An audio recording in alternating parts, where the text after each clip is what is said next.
Welcome back, ladies and gentlemen, to the 2016 Bridgewater's Finest Movie Awards, and it's time to get into the main event, the top 20 best movies of 2016. This is going to be part one of a two-part top 20. This is going to deal with movies number 20 to number 11.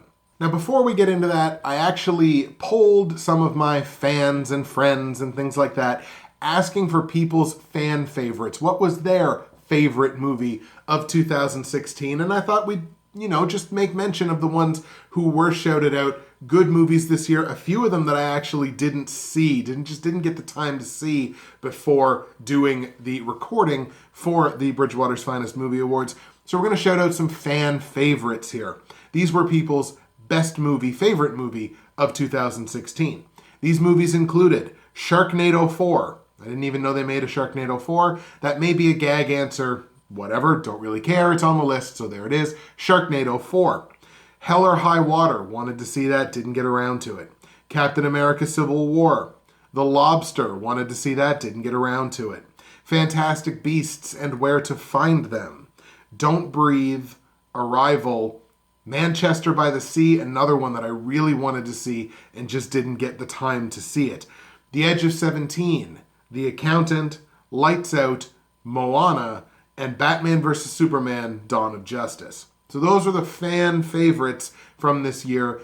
Best movies of the year from people who aren't on YouTube making their awards. And before we start off with the top 20, I also just wanted to shout out honorable mentions. These are movies that didn't make the top 20, but had the same score as my number 20 movie. So these were ones that were definitely in consideration to get into that number 20 spot, rated at a 75 out of 100. So I felt obligated. I had to shout these movies out because they did have a fighting chance up until later on in the year. Money Monster, The Witch, 10 Cloverfield Lane, Eye in the Sky, which is a 2015 cheater film, X-Men Apocalypse, Fantastic Beasts and Where to Find Them, and Batman vs. Superman, Dawn of Justice. So those were movies that, again, they were rated the same as my number 20. I just enjoyed my number 20 better than these movies, but I still felt like I needed to shout them out because they were really great movies and you should check those movies out. Absolutely.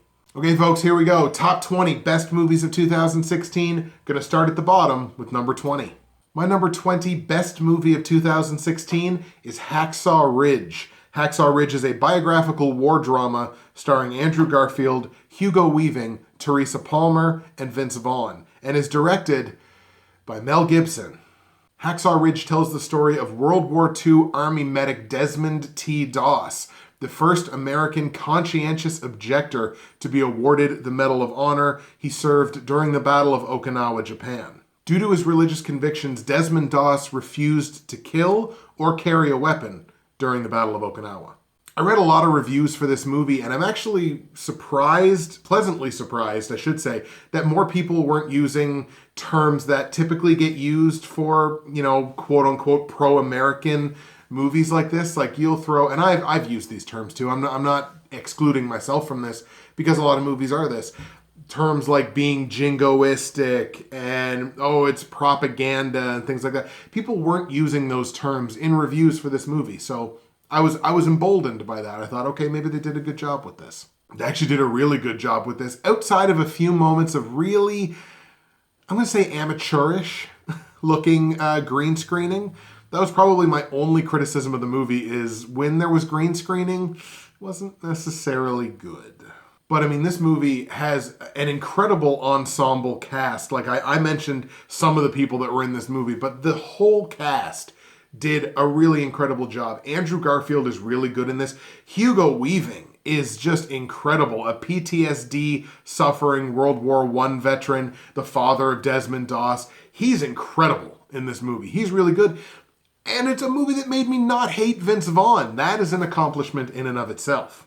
Hacksaw Ridge tells a riveting story about this person and the Battle of Okinawa.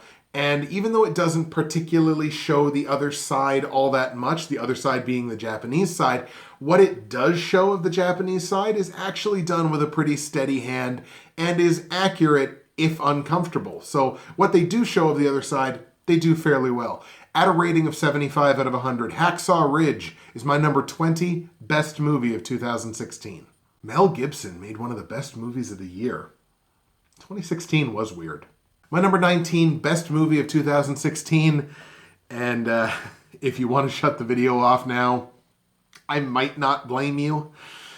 Number 19 is Sausage Party. Sausage Party is an animated comedy starring the voices of Seth Rogen, Salma Hayek, Kristen Wiig, and Jonah Hill, but it's an ensemble cast. Directed by Conrad Vernon and Greg Tiernan. All food wants to do is come home with us.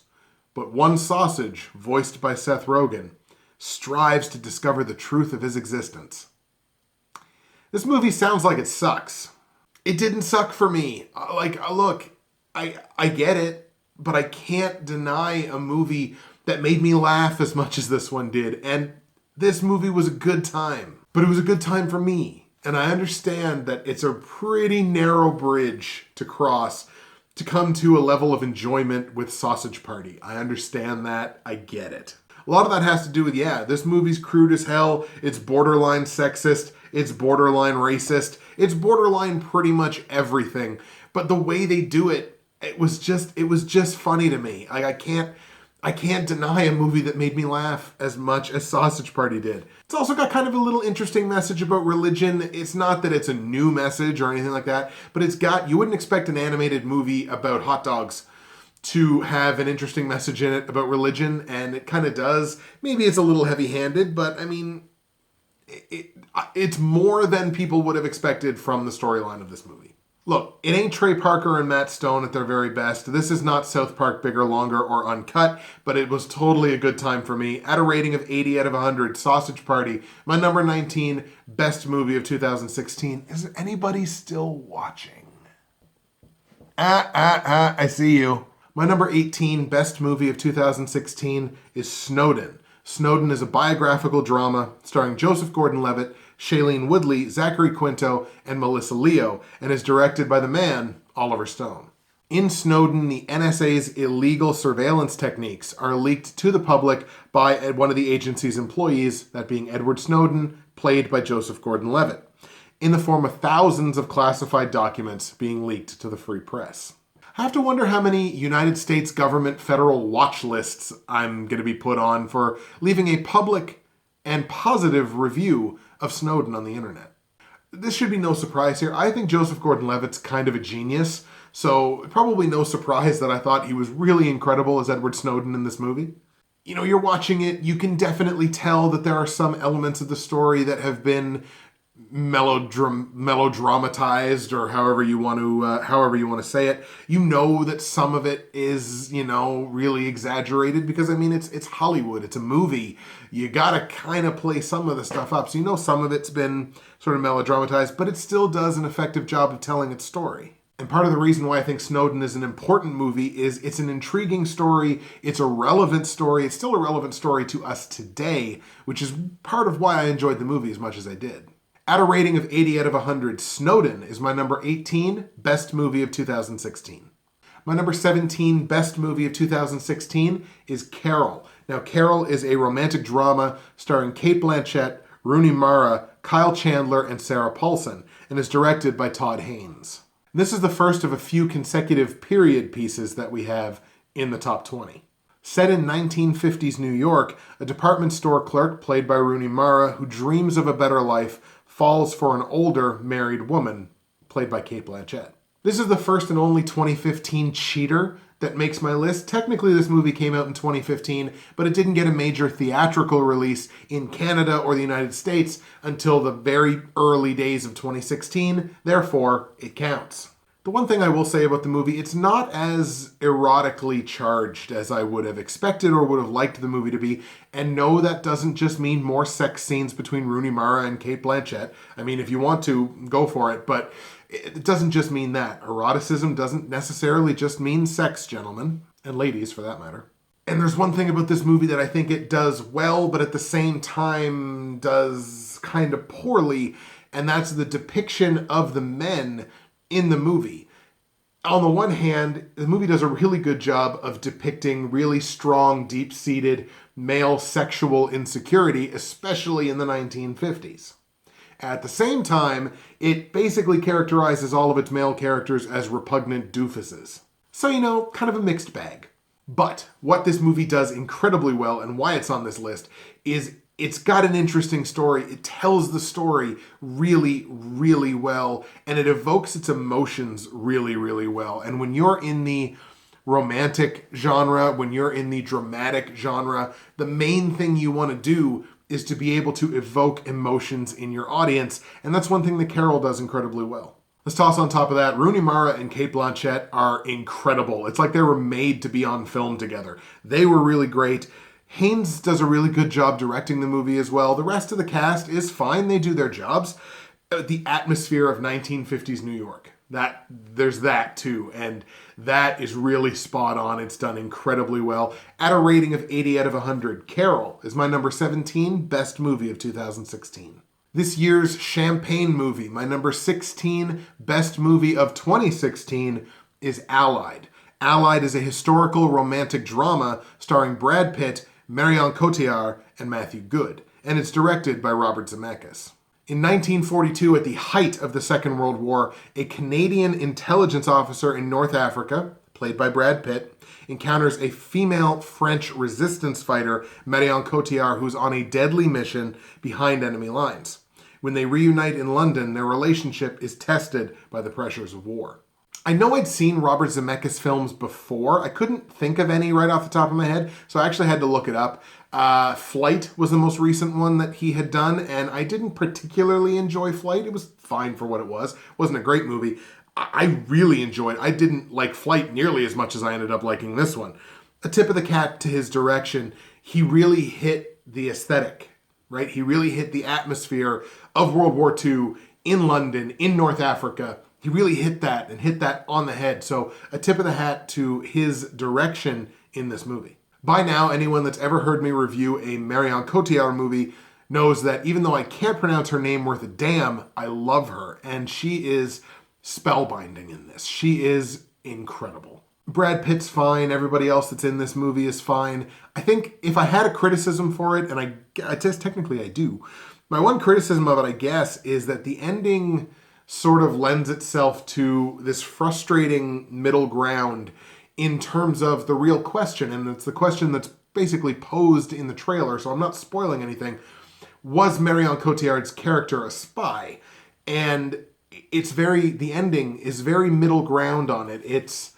Was she? Technically yes, but technically no, and it's very middle ground, and that can be frustrating as a moviegoer. It was a little bit frustrating for me, but the journey to get there was more than enough for me to really come to a place of enjoyment with the movie.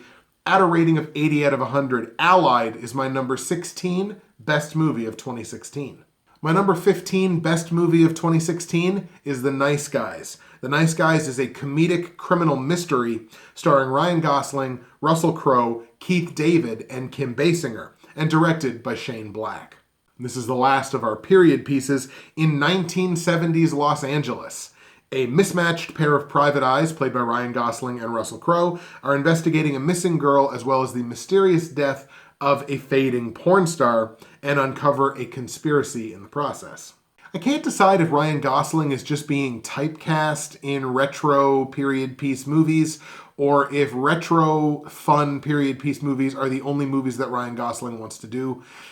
And actually, the more that I think about it, I don't think I really care because they're always fun as hell and he is incredible in them. This was a super fun movie. Ryan Gosling, again, is great in this movie. And Russell Crowe is like the perfect comedic foil to Ryan Gosling. His kind of straight man, but kind of not, to Ryan Gosling, who's a little more kind of out there and a little more slapstick. They're just the perfect comedic foil to each other. Casting those two together was brilliant. In fact, it's basically the double act between Gosling and Crowe that's really the driving force of the movie, and they do everything right in that double act. It's honestly, it was pretty incredible. It was pretty great to watch. This movie had a great screenplay that I was absolutely in love with. The dialogue in this movie is great. Not everything about it has to make sense. Sometimes you just kind of shut your brain off to be entertained, and this is an incredible movie for that. At a rating of 80 out of 100, The Nice Guys is my number 15 best movie of 2016. My number 14 best movie of 2016, and this might be a little polarizing for some people, is The Neon Demon. The Neon Demon is a horror movie starring Elle Fanning, Jenna Malone, Bella Heathcote, and Abby Lee, and is directed by Nicholas Winding Refn. When aspiring model Jessie, played by Elle Fanning, moves to Los Angeles, her youth and vitality are devoured by a group of beauty-obsessed women who will take any means necessary to get what she has. Obviously, it's on this list. I really enjoyed this movie. I couldn't help but feel like the screenplay, the script, maybe needed a little more time in the oven, maybe a few more months for a couple more rewrites. There were just some areas where I thought the script was a little weak and sounded a little awkward, so maybe it needed a little bit more, like I said, time in the oven. But that's not really what you come to a Refn movie for. You come to a Refn movie for the atmosphere and for the ambiance, really, and boy, does this movie ever deliver that. Visually, it's an incredible movie. Like, there's passion in this, and the whole movie, there's this feeling of intensity. The movie almost leans on you as an audience member, and it's just a very intense watch throughout the entire thing. It permeates the entire movie. There are very few directors working today that really capture intensity and really put it to the forefront the way that Refn does. Just go back and watch Drive. And of course, Refn is just a stylish sucker. He's just his movies are just so much, like, style drips down the walls of Refn movies. And if you really liked Drive, and if you're like me and you enjoyed Only God Forgives but didn't necessarily love it, you're probably really going to like this one. The Neon Demon is far from like a searing critique of the model industry, which I think is what some people kind of expected out of the movie. To me, it's far from that, but I don't need it to be that. I need it to be stylish, visually interesting, over the top. I need it to be those things, and I need it to have an impact, and it does have an impact. It's going to be polarizing, like I mentioned, but at a rating of 80 out of 100, The Neon Demon is my number 14 best movie of 2016. My number 13 best movie of 2016 is Star Trek Beyond. Star Trek Beyond is a sci-fi action adventure starring Chris Pine, Zoe Saldana, Zachary Quinto, and Idris Elba, and is directed by Justin Lin. After stopping off at Starbase Earhart, the USS Enterprise is quickly destroyed by unknown, unstoppable waves of aliens.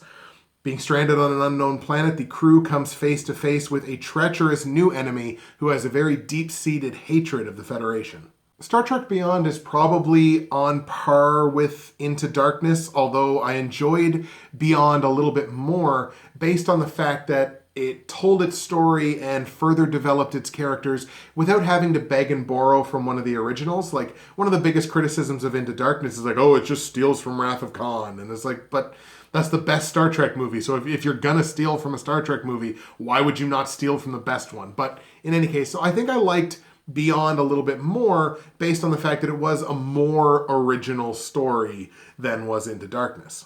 When they announced that Justin Lin was going to be directing this movie, honestly, I was afraid because Justin Lin is known for his action bits, and I've said it before and I'll say it again, the best Star Trek is not action-y Star Trek. It's storytelling, it's drama, it's character at the forefront. That's the best. That's when Star Trek is at its best. Original series, Next Generation, what have you, that's when it's at its best. So when they employed sort of an action-based director, I was kind of concerned about it. Luckily, Justin Lin, very steady hand. I thought he knocked this out of the park.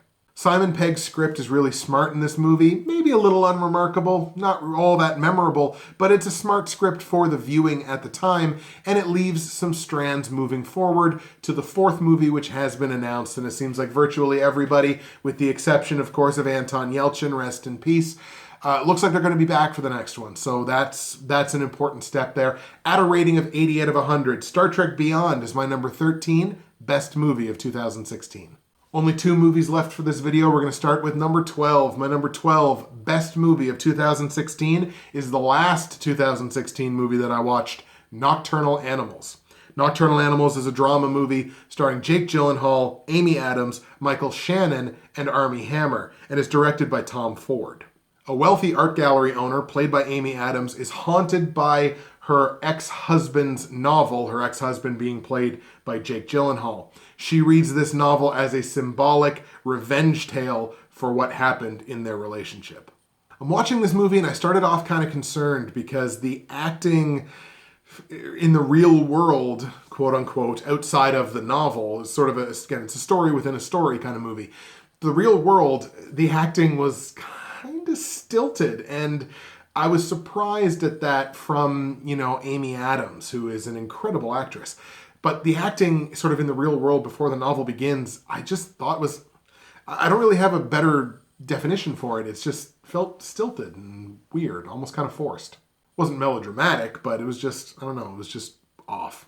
Luckily, when the universe of the novel begins, and the novel is this violent thriller about this family that gets knocked off of the road on a road trip, and these 4 guys abduct this guy's wife and child, rape and kill them, and it's sort of his sort of revenge tale about getting justice on these guys. Once the movie becomes the novel, and again, it's kind of a floating narrative, it goes back and forth between the two, but once the novel starts is when the movie really becomes interesting and really becomes good. Jake Gyllenhaal is 100% the main attraction of this movie. His characters, both his character in the real world and his character within the novel, is really the driving force of the movie and really where a lot of the intrigue comes in this movie, along with Michael Shannon. Tip of the hat to Michael Shannon, who plays a really excellent character in this movie. But it's interesting because in a sense, the fact that Gyllenhaal's characters are the most intriguing, it might be the most crushing part of this movie. It doesn't make it bad, not by any means, but it's probably the most crushing part of the movie because his real world character, you can interpret, certainly the way I interpreted it, but you can interpret it as him being pretty unsympathetic with the way that the movie ends. It's got a pretty spectacular ending, both in the novel and in the real world, but the real world character of Jake Gyllenhaal, Edward, I believe his name was, he's not really that sympathetic with what he does at the end of the movie. So that's kind of the most crushing element of it, is like, oh, he's the most interesting and he might kind of be a scumbag, but that also sort of makes it more interesting. So you really get invested in the characters in this movie. At a rating of 80 out of 100, Nocturnal Animals is my number 12 best movie of 2016. Just before I started reading this one, I literally spilled a little bit of tea on my notes here, and my notes are tea-stained. What an artist. We're going to end the video on this one, folks. My number 11 best movie of 2016 is Free State of Jones. Free State of Jones is a biographical history film starring Matthew McConaughey, Kerry Russell, Gugu Mbatha-Raw, which I believe I'm pronouncing the last name incorrectly, Mbatha-Raw, hopefully it's close, and Mahershala Ali. I think I got that one right. It's also directed by Gary Ross. In Free State of Jones, a disillusioned Confederate Army deserter, played by Matthew McConaughey, returns to Mississippi to lead a rebellion, a militia of fellow deserters, women, and runaway slaves in an uprising against the local Confederate government. Remember in an earlier video how I talked about Dallas Buyers Club as one of my favorite movies of 2013? One of the big reasons for that is Matthew McConaughey was an absolute stud in that movie. That was an incredible performance. In Free State of Jones, it's as good as he's been since Dallas Buyers Club. That's how good McConaughey's performance is in this movie. It's a subtle performance by McConaughey, but it's a very powerful one. The story of this militia and of this rebellion and of the Civil War and the end of the Civil War and just the culture of the United States, especially in the South at the end of the Civil War. It's presented seriously, it's presented carefully. There is a real sense of historical accuracy in this one. I was worried at first about kind of the bouncing narrative, and there is a bit of a bouncing narrative in this one. I was worried about it, kind of goes back and forth, but it's done really well. They really pull off the kind of bouncing narrative, which can be frustrating for people. At a rating of 80 out of 100, Free State of Jones is my number 11 best movie of 2016. Okay, folks, that is going to do it for the first half of the top 20 best movies of 2016. Take a break. We will see you again in a minute where we go through number 10 to number 1. See you in a minute.